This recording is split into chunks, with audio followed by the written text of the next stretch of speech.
Boker Tov Chavrim, I'm Stephen Ben-Nun. You're watching Israeli News Live. Very tense situation in North Korea as we were getting up this morning.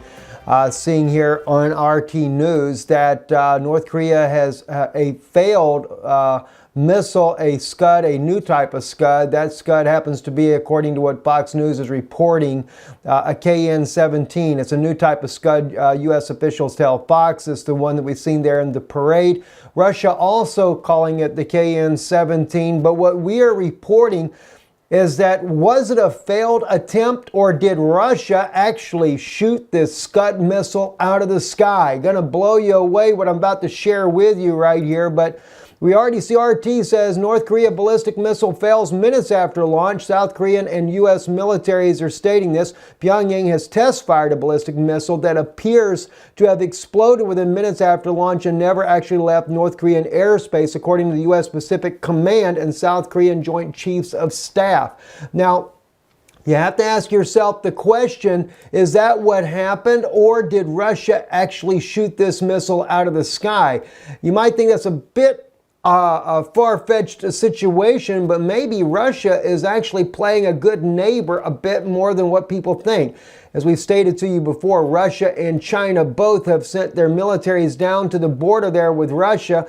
As you can see in this image here on Already Happened, the website there, Already Happened .com, they're reporting here on several occasions the movement of tanks going down to the border there with North Korea, as well as the Balkan 3 class anti-missile system that was sent over there as well. These are used for knocking out things such as Scud missiles or Tomahawk cruise missiles. And we've reported the entire time that Russia and China may be there to defend North Korea. Although I do believe that something must be done about Kim Jong-un's nuclear program, and if it takes the U.S. taking it out, I definitely can understand why President Trump would do so. But the question remains, though, is that China and Russia really is wanting to go more by using a diplomatic means and seem to have made a posture of willing to defend North Korea. But now it's beginning to look like that maybe what Russia is doing also is taking it a step further, trying to avert a nuclear war that would turn into a world war. As we stated in our news broadcast yesterday, China has made it very clear, Russia has made it very clear that if the United States strikes at North Korea's nuclear their bomb-making facilities, their nuclear power plants, their reactors, all the things that they would actually target, that this could end up spiraling, as they call it, spiraling out of control. Why? Because they would begin to also try to stop the Scud missiles from coming in. They would shoot them down. And, or I shouldn't say Scud, but the Tomahawk cruise missiles. And if the U.S. sees that Russia and China is interfering, then they may actually turn on Russia and China. This is how this could spiral out of control. Because you have to understand, if the United States is just there to take out Kim Jong-un's nuclear capabilities, then how could it spiral out of control? Okay, if Kim Jong-un gets one nuke off and they're able to stop it, or let's say it does land in Japan or Seoul, South Korea, how would that still spiral out of control? Because the United States would just hammer him that much harder unless China and Russia engage in the battle. That's what can turn it into a third world war. The U.S. and North Korea just going at it back and forth, tit for tat there, or engaging in a full-blown world war does not turn it into a World War III. But if Russia and China engage with either, and it's not just North Korea, believe me, if all three of them gang up on North Korea, the guy's gone in within a minute. They're not there just to deal with North Korea. They're there to defend North Korea. But it's taking it a step further, because I believe that what Russia is doing, Russia has actually upped the ante. I think that Russia shot down this new Scud missile because it didn't just blow up on the launch pad. This thing, as it was reported there on RT News, it didn't get out of the airspace of North Korea. That missile was on its way to whatever its target was, whether it was a test fire or whatever it may have been. It never left its airspace. but it was minutes into the making. So let's say that's 2 or 3 minutes. That missile's traveled a pretty doggone good distance. Do you think that maybe Russia, using that bulk MK system right there, shot it down? Very good possibility. Especially when we look at the article right here, the Russian language on Litna this morning says the senators have announced the deployment of the anti-aircraft defense in the Far East. That's the title of this thing here. But let's look at it a step deeper. Let's look at what the bulk of this information is saying here. Now, I can share with you, just Google to make it easier so I don't have to write down everything. You know, my wife read it, tell me what it says, but it's easier just to show you a Google Translate of it because it's still fairly accurate. The air defense system of Russia in the Far East in a state of increased combat readiness. On this, the RIA Novosti said the head of the Federation Council Committee on Defense and Security, Viktor Ozrov, Russia is extremely attentive to what is happening in the DPRK. We control the airspace in the zone of responsibility of the RF Air Forces, the senator said.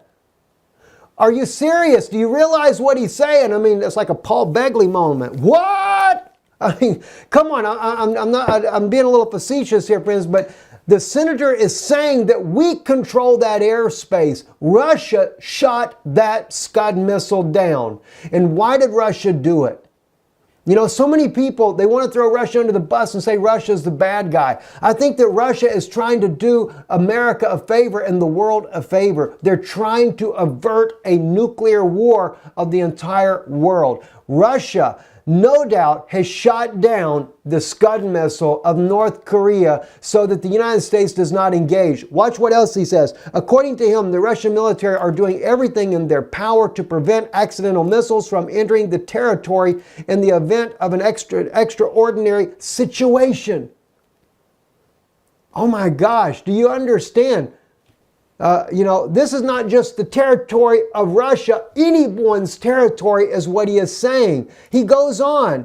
Ozrov also noted that such actions by North Korea increase the danger of a military conflict, taking into account the location of U.S. ships in the Sea of Japan.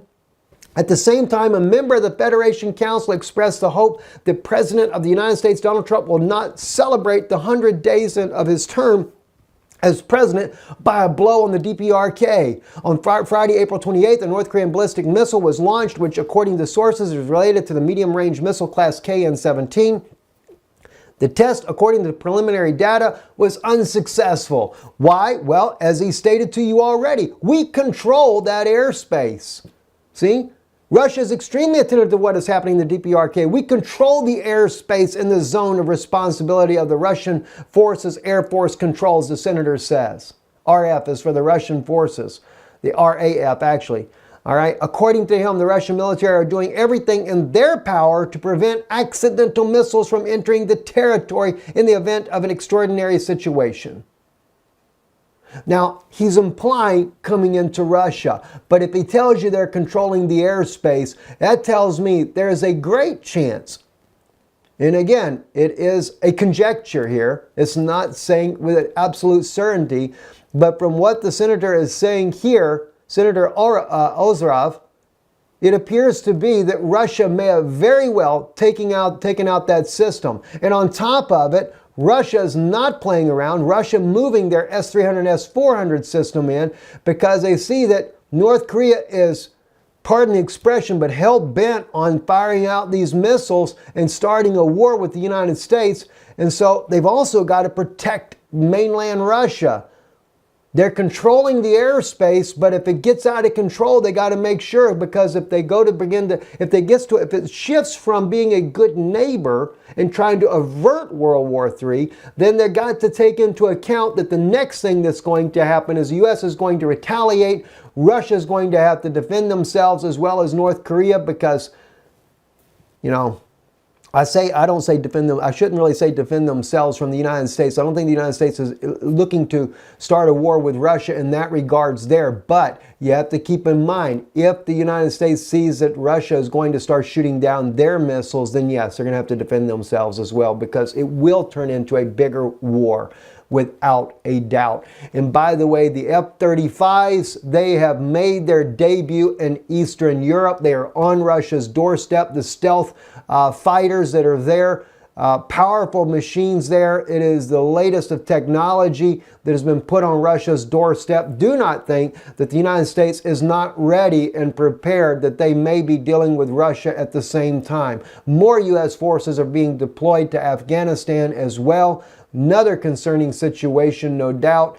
But you cannot help but wonder if there's not a bigger plan in the play, not by President Trump. Don't believe President Trump is in for all these things, but by the deep state, by the shadow government that is ran by the industrial military complex that wants to make some billions of dollars, not to pay off the national debt. No, not to pay off the national debt. That's only to line their pockets while they all move to the Middle East somewhere after they blow everything up. I'm Stephen Ben-Nun. You're watching Israeli News Live. Just a short take of our broadcast this morning. Shalom.